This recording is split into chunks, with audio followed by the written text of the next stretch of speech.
السلام علیکم ورحمۃ اللہ وبرکاتہ۔ ان الحمد للہ والصلاة والسلام علی رسول اللہ، اما بعد فاعوذ باللہ من الشیطان الرجیم، بسم اللہ الرحمن الرحیم۔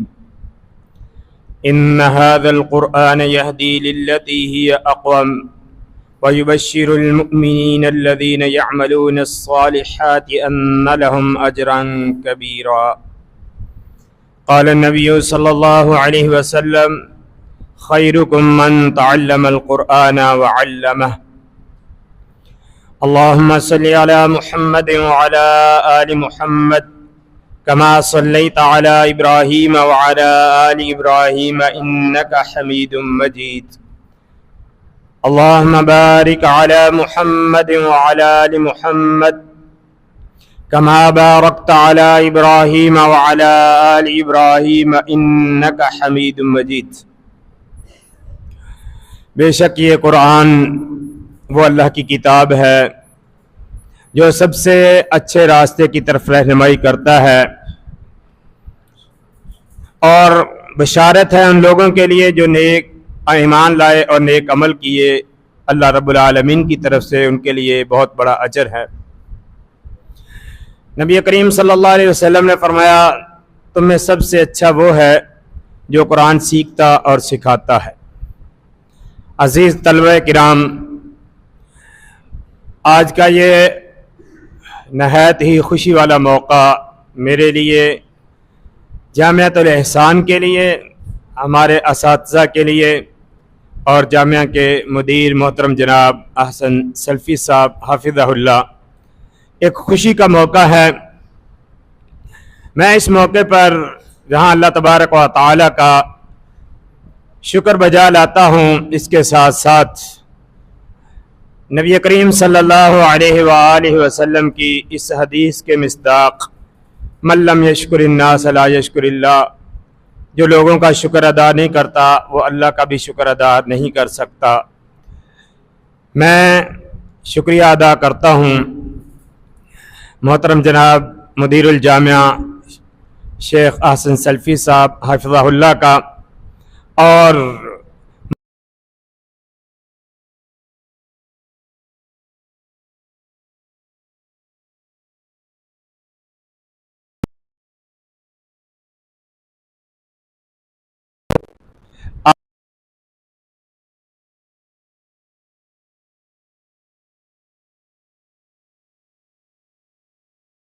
تعالی ہم سب کی یہ محنتیں اپنی بارگاہ میں قبول و منظور فرمائے، اور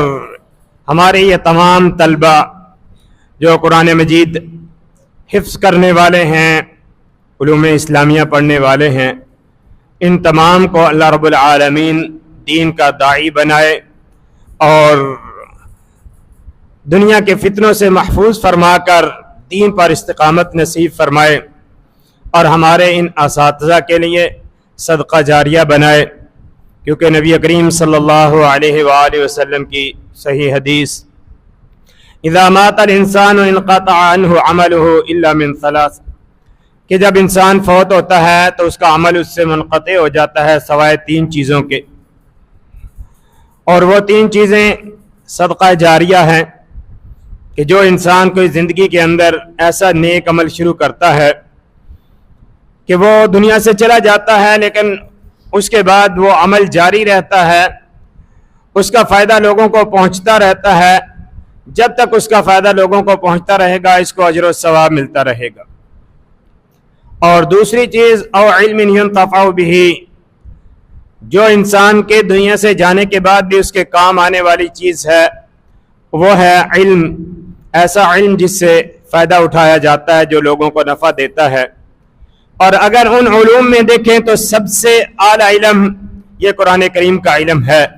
اور یقینی طور پر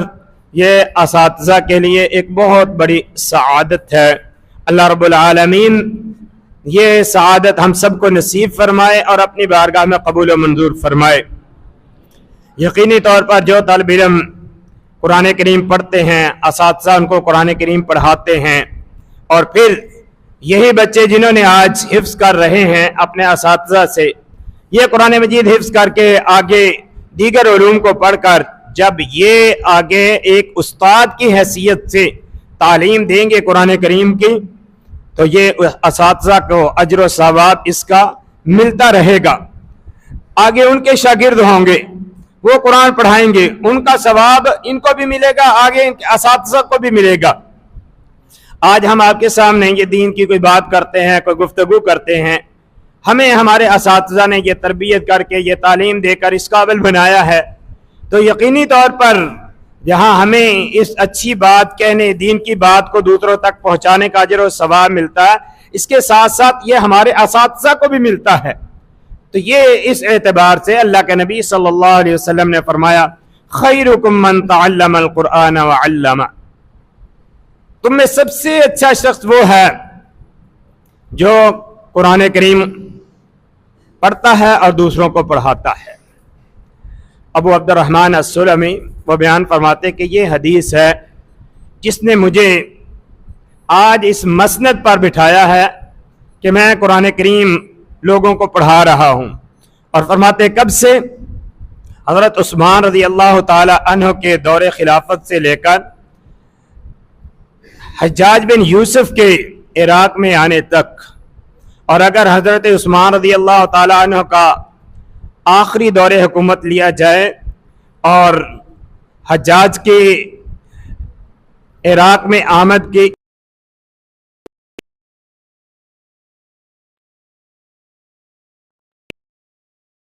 اللہ تعالی عنہ کی خلافت کے ابتدائی دور کو لیا جائے تو یہ اس سے بھی زیادہ کا عرصہ بن جاتا ہے، اور ایک ہی جگہ پر بیٹھ کر قرآن کریم کی تعلیم دے رہے ہیں۔ اور اس کا ریزن کیا، وجہ کیا بتا رہے ہیں کہ یہ حدیث ہے اللہ کے نبی صلی اللہ علیہ وآلہ وسلم کی کہ خیرکم من تعلم القرآن وعلم، تم میں سے بہترین وہ شخص ہے، اچھا وہ شخص ہے جو قرآن کریم سیکھتا ہے اور دوسروں کو سکھاتا ہے۔ تو عزیز طلبہ، اس وقت ہم جن حالات سے گزر رہے ہیں، یقینی طور پر یہ دنیا، اس کے اندر ایک بڑی اٹریکشن ہے، کشش ہے، اور یہ دنیا کی طرف، دنیا اپنی طرف کھینچتی ہے، ہر بندہ دنیا کی طرف مائل ہو رہا ہے۔ لیکن یقین جانیں آپ خوش نصیب لوگ ہیں کہ جن کو اللہ تبارک و تعالی نے اپنی کتاب کی تعلیم کے لیے، اپنے دین کی تعلیم کے لیے منتخب کیا ہے۔ جیسا کہ شیخ محترم فرما رہے تھے کہ یہ کسی کے زور بازو پہ نہیں ہوتا، یہ اللہ تبارک و تعالیٰ کی دین ہے، اور اللہ کے نبی صلی اللہ علیہ وسلم کا فرمان ہے من یرید اللہ بخیرا یفقہہ فی الدین، اللہ جس کو خیر و بھلائی سے نوازنا چاہتا ہے اللہ اس کو دین کی سمجھ عطا فرما دیتا ہے۔ یہ اللہ رب العالمین کا انتخاب ہے، تو ہمیں اللہ رب العالمین کے اس انتخاب پر فخر کرنا چاہیے، احساس کمتری کا شکار نہیں ہونا چاہیے۔ آج مدارس کے بارے میں ایک بہت ہی زیادہ منفی بات کی جاتی ہے کہ جو مدارس کے طلبہ ہیں ان کے اندر احساس کمتری پایا جاتا ہے۔ تو میرے بھائیوں، یہ دنیا داری کو دیکھ کر، یہ دنیا والوں کو دیکھ کر آپ کبھی بھی اپنے آپ کو احساس کمتری کا شکار نہ کریں۔ اگر میں آج آپ کے سامنے بیٹھا یہ بات کر رہا ہوں، کوئی گفتگو کر رہا ہوں، ہم اپنے ماضی کو دیکھیں، اپنے بچپن کو دیکھیں، اللہ کی قسم ہے اگر ہمیں عزت ملی ہے تو اس قرآن کی وجہ سے ملی ہے۔ اگر ہم یہ دین پڑھے ہوئے نہ ہوتے، یہ دین کی کوئی تعلیم ہمارے پاس نہ ہوتی تو آج ہماری کیا حیثیت تھی، کون ہمیں جانتا تھا؟ آج اگر اللہ رب العالمین نے ہمیں عزت دی ہے تو اس دین کی وجہ سے، اس قرآن کی وجہ سے دی ہے۔ اور نبی علیہ الصلوۃ والسلام کی حدیث بھی ہے، آپ نے پڑھی ہے کہ ان اللہ یرفع بہذا الکتاب اقواما ویضع بہ آخرین، اللہ اس کتاب کی وجہ سے قوموں کو عزتیں عطا فرماتا ہے، اور اس کتاب کو چھوڑنے کی وجہ سے اللہ رب العالمین ذلیل و خوار کرتا ہے۔ اللہ رب العالمین نے اس کتاب پر عمل کرنے کی وجہ سے، اس کتاب کو اپنا پیشوا امام بنانے کی وجہ سے عزتیں عطا فرماتا ہے دنیا میں۔ باقی یہ قرآن کتنی عظمت والی کتاب ہے، آپ طلبہ ہیں، آپ روزانہ پڑھتے ہیں، قرآن کریم پڑھنے والے طلبہ وہ بھی اس بات کو اپنے ذہن میں رکھیں کہ آپ جس کام پہ لگے ہوئے ہیں، جس تعلیم پہ لگے ہوئے ہیں، یہ اس روئے زمین پر سب سے اچھی تعلیم ہے۔ آج آپ طالب علم ہیں، آپ کو اس چیز کا احساس شاید نہ ہو، لیکن جب کل آپ اس مرحلے سے آگے نکلیں گے، دنیا کے دیگر علوم ان کو بھی حاصل کریں گے اور عملی میدان میں آئیں گے، پھر آپ کو یقینی طور پر اس نعمت کا احساس ہوگا کہ اللہ رب العالمین نے قرآن کریم کی یہ دولت سے ہمیں نواز کر کتنا بڑا احسان کیا ہے۔ تو اس لیے میں اس بابرکت موقع پر، اس خوشی کے موقع پر اللہ رب العالمین سے دعا گو بھی ہوں، اور آپ تمام بچوں کو یہ نصیحت بھی کرتا ہوں کہ اپنے وقت کی قدر کرتے ہوئے اب محنت کریں اور اپنے پوری توجہ تعلیم پہ دیں، قرآن کریم پہ دیں، قرآن کریم کے ساتھ اپنے دلی لگاؤ پیدا کریں۔ ایک چیز جب بندہ دل سے کرتا ہے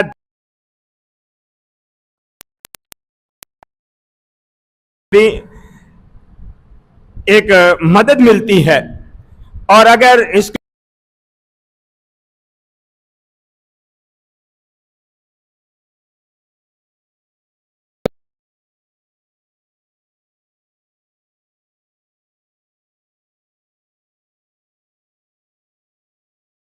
آ سکتا، کوئی ادارہ اس نے آپ کو سہولیات فراہم کرنی ہے اور آپ کو ایک ماحول دینا ہے تعلیم کے لیے، اساتذہ فراہم کرنے ہیں، استاد نے آپ کو تعلیم دینی ہے، لیکن تعلیم حاصل آپ نے خود کرنی ہے، اور یہ آپ پہ ڈیپینڈ ہے، آپ پہ انحصار ہے کہ آپ تعلیم کے لیے اپنی محنت کس قدر کرتے ہیں۔ آپ جتنی زیادہ قرآن کریم کو حاصل کرنے کے لیے، اس کو سیکھنے کے لیے محنت کریں گے، اللہ تبارک و تعالیٰ کی طرف سے اتنی ہی خیر و برکت ہوگی۔ تو میں زیادہ لمبی گفتگو نہیں کرنا چاہتا، اسی کے ساتھ میں دعا گو ہوں کہ اللہ رب العالمین ہمارے یہ برخوردار بچے حافظ محمد سعد، جنہوں نے قرآن کریم کی اس سعادت کو حاصل کیا ہے حفظ کرنے کی، اللہ رب العالمین اپنی بارگاہ میں قبول و منظور فرمائے، ان کے اساتذہ کے لیے، ہمارے لیے، ہمارے والدین کے لیے صدقہ جاریہ بنائے، اور اس دینی علم پر استقامت نصیب فرمائے، قرآن مجید کے ساتھ سچی محبت نصیب فرمائے، قرآن کریم کو سینے کے اندر محفوظ کرتے ہوئے اس پر عمل پیرا ہونے اور اس کی تعلیم کے تقاضوں کو پورا کرنے کی توفیق عطا فرمائے۔ الحمدللہ رب العالمین والعاقبۃ للمتقین والصلاة والسلام علی سید الانبیاء والمرسلین، اللہم صلی علی محمد وعلی آل محمد کما صلیت علی ابراہیم وعلی آل ابراہیم انک حمید مجید، اللہم بارک علی محمد وعلی آل محمد کما بارکت علی ابراہیم وعلی آل ابراہیم انک حمید مجید۔ ربنا آتنا فی الدنیا حسنۃ وفی الآخرۃ حسنۃ وقنا عذاب النار، ربنا ظلمنا انفسنا وان لم تغفر لنا وترحمنا لنکونن من الخاسرین۔ اللہ ہماری غلطیوں سے درگزر فرما، ہمارے گناہوں کو معاف فرما، ہمیں اپنی رضا رحمت نصیب فرما۔ اللہ یہ میرے بیٹے ساتھ جس نے قرآن کریم حفظ کیا ہے، اللہ اس کو قرآن کریم کے ساتھ سچی محبت نصیب فرما، قرآن مجید ہمیشہ پڑھتے رہنے کی توفیق عطا فرما، قرآن کریم کو یاد کر کے اس کو یاد رکھنے کی توفیق عطا فرما، قرآن کریم پر عمل کرنے کی توفیق عطا فرما۔ اللہ ان کے اساتذہ کے لیے ان کو صدقہ جاریہ بنا، ان کے اساتذہ کی محنت کو اپنی بارگاہ میں قبول و منظور فرما۔ قاری محمد رفیق صاحب، قاری محمد اقبال صدیقی صاحب، دیگر اساتذہ، اللہ سب کی محنتوں کو اپنی بارگاہ میں قبول و منظور فرما، اور ہمارے اس بچے کا قرآن کریم پڑھنا، اس کے ایک ایک حرف کے بدلے میں اللہ جہاں تو ان کو نیکیاں عطا فرمائے، ان کے اساتذہ کے نامہ اعمال میں بھی ان نیکیوں کو اسی طرح جاری و ساری فرما۔ اللہ ان کی محنتوں کو اپنی بارگاہ میں قبول و منظور فرما۔ محترم شیخ حسن سلفی صاحب کو اللہ صحت و سلامتی کے ساتھ ایمان والی لمبی زندگی نصیب فرما، ہر طرح کی مشکل و پریشانیوں سے اللہ محفوظ فرما۔ اللہ اس جامعہ کو رہتی دنیا تک آباد فرما، اللہ اس کے آباد کرنے والوں کو آباد فرما۔ اللہ جو اس جامعہ کے ساتھ کسی بھی طرح سے تعاون کرتے ہیں، اللہ ان کے جان و مال میں، علم میں، رزق میں، گھروں میں برکتیں عطا فرما۔ اللہ حاجی محمد بشیر صاحب جامعہ کے رئیس مرحوم، اللہ ان کو جنت الفردوس میں اعلیٰ مقام عطا فرما، اللہ ان کے لیے صدقہ جاریہ بنا۔ اللہ اس مدرسے کی تمام کوششیں، محنتیں ان کے نامہ اعمال میں صدقہ جاریہ کی صورت میں جاری فرما، اور جو موجودہ ساتھی انتظامیہ کے ہیں، اللہ سب کی محنتیں اپنی بارگاہ میں قبول و منظور فرما۔ اللہ سب کی دنیاوی پریشانیاں دور فرما۔ اللہ ہم سب کو اپنی آخرت کی فکر نصیب فرما، اللہ ہماری دعاؤں کو قبول فرما، اللہ ہمیں دنیا کے فتنوں سے محفوظ فرما، اس قرآن کی برکت سے اللہ ہماری تمام پریشانیاں دور فرما دے۔ اللہم ربنا آتنا فی الدنیا حسنۃ وفی الآخرۃ حسنۃ وقنا عذاب النار۔ اللہ اس بچے کا قرآن کریم کو پڑھنا ہمارے لیے، ہمارے والدین کے لیے، ہمارے بڑوں کے لیے صدقہ جاریہ بنا، اپنے اساتذہ کے لیے صدقہ جاریہ بنا۔ اللہ ہم سب کو قرآن کے ساتھ سچی محبت نصیب فرما، ہماری دعاؤں کو قبول فرما۔ ربنا تقبل منا انك انت السميع العليم وتب علينا انك انت التواب الرحيم۔ صلی اللہ تعالی علی خیر خلقہ محمد وآلہ واصحابہ اجمعین برحمتک یا ارحم الراحمین۔